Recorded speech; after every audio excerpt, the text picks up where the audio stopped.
masters of speed. This is Formula One.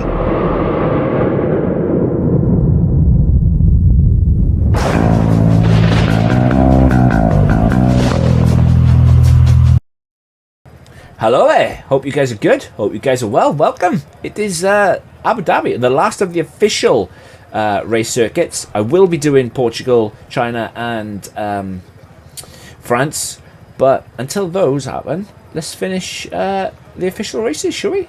Another setup video, let's go. So, you know the drill by now. We're going to do 3 laps.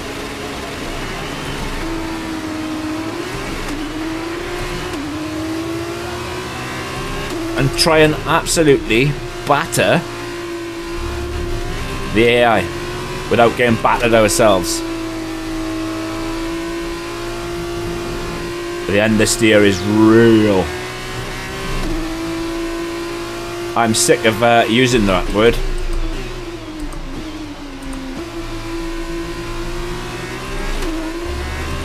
But you gotta get used to it.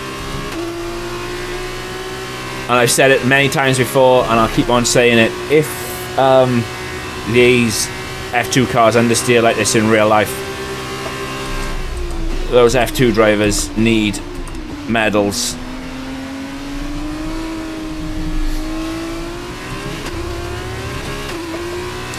I will talk about it during the setup, but you need to be mindful of this bump at the end of this section.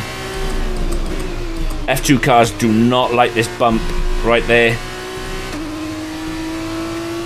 Really unsettles the car, and I'm running a serious high ride height.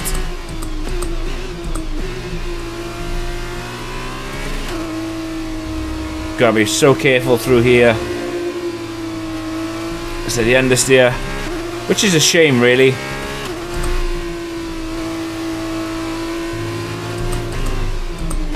These cars would be so much better without all the all the understeering. So obviously that's lap 1. If you can master the understeer in these cars, trust me, you will go so fast. I've said this before, I don't claim to be a fast driver. I'm far from it. There are many people out there faster than myself. But yeah, if you can master the understeer in these cars, you're really on to a winner.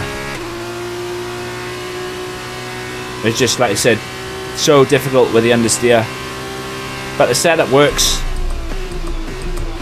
And as long as you're confident using the setup, you can pump in lap after lap after lap. And if you are using this against AI, your ideal focus should be to pull out of the DRS zones,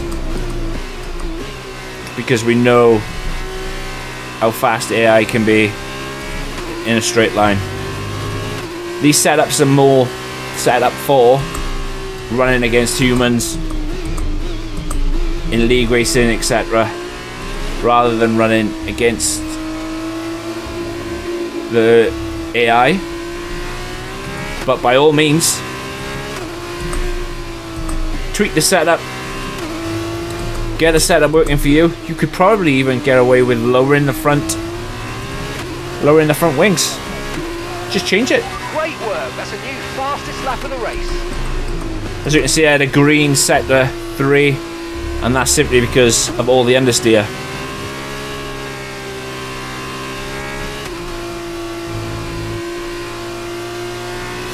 I've been doing setups for F2 since 2018, 2019, and this iteration of F2 cars is by far the worst for understeer.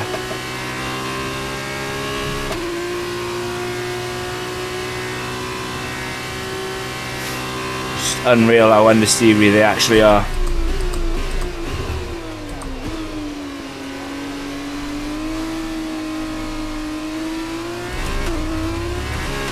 I've enjoyed it though. I really have enjoyed it. And I hope you guys get the same success out of these setups. And I hope you can go on and win some races and do all the good stuff with it, and you know, really get the best out of these setups.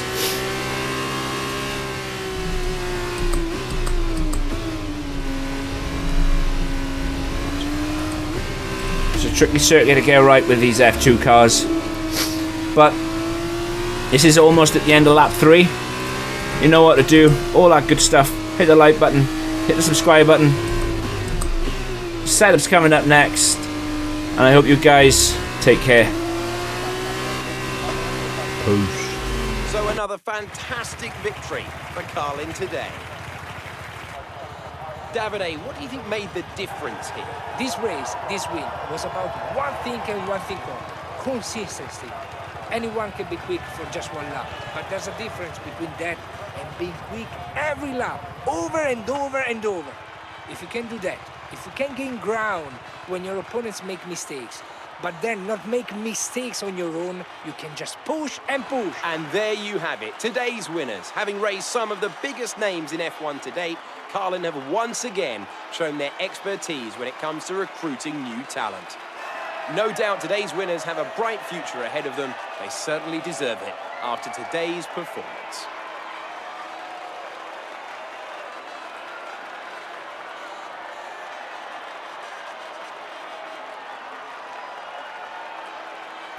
Now then, Davide Valsecchi, who would you say was your driver of the day? I'd probably go for Zane Maloney. The team did a good job with the strategy to put him in the pack, and he was good enough to take the opportunities. After all this drama, you would be mad not to join us for the next race. We hope to see you then. Welcome to the Abu Dhabi setup then. So, this is what I've gone with. It might look a bit extreme, but you have to remember Abu Dhabi is a mix of medium, slow, high-speed corners, and I don't even want to say the word because I use the word quite a lot, but understeer city. It really, really is. You've got to be so gentle, so careful, and try to stay off the brakes as much as possible. And I know that sounds stupid, but if you lift rather than brake, you'll carry a lot more speed through those high-speed corners. But I've gone with 39 on the front, 28 on the rear. If you feel that the rear is a little bit too loose for you, by all means, take this up.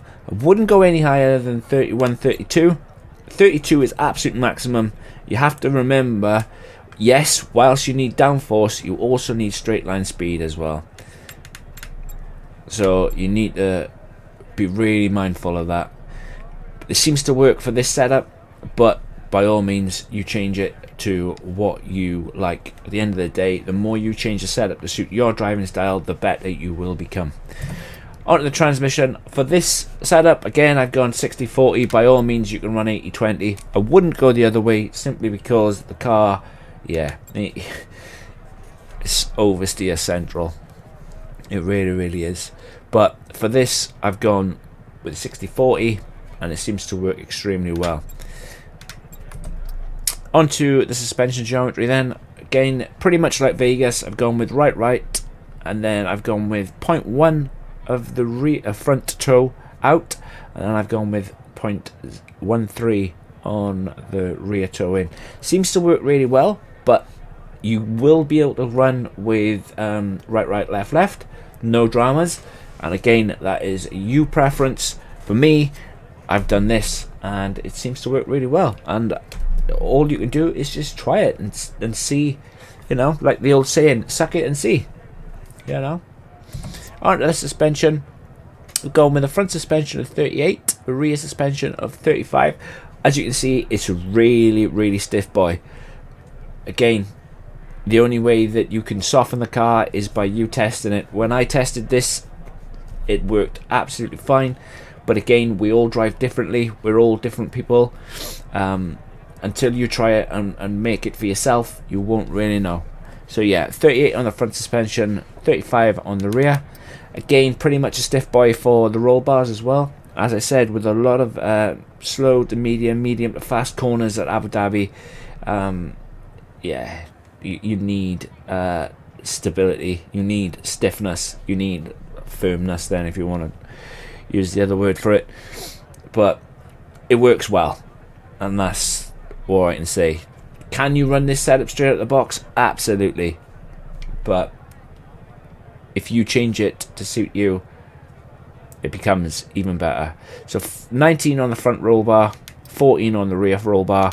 Going with a front ride out of 35, and I've gone with a rear ride out of 37.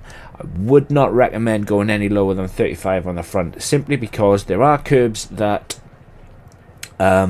you need to ride, plus there is a bump in the track, the long left-hander just at the end of sector 2, starting in sector 3. The car doesn't like to react very well to that bump, so if you go any lower it will kick you off into the side. Not just that, there is still a glitch approaching the end of sector 1. If you get too far to the right of the track, literally your car sinks into the ground, as well as the end of that very first DRS straight. So you just need to be mindful of that. It's still there. I found that out to my surprise, because obviously I know it's in the F1 cars, but when you're driving F2 cars you don't expect it, but it is 100% still there. Onto the brakes, I'm going with 56% starting, but I do change it up to 57, but again, it's your preference. You go for it, and whatever you want to run. Onto the tyres then. I'm going with 28. Bloody hell, that's a big PSI boy. You can't even get 28. So I've gone with 22.8 on the front, and I've gone with 21.2 on the rear. As I said, this setup seems to work really well. Remember, this setup is more set up for running against human rather than AI. The AI are extremely fast in a straight line. We already know this from running F1, and if you're running F2, you would have already run F1. Do all that good stuff. Hit the like button, hit the subscribe button. It would be much appreciated. I will do the other 3 circuits: France, Portugal and China. I seriously am not looking forward to Portugal, because you need front end, you need as little understeer as possible, but we'll get to that one when we get to it. But you guys take care. Let me know if it helps or not. I hope it does. I really do. And then yeah, I'll catch you in the next one. Take care, guys. Peace.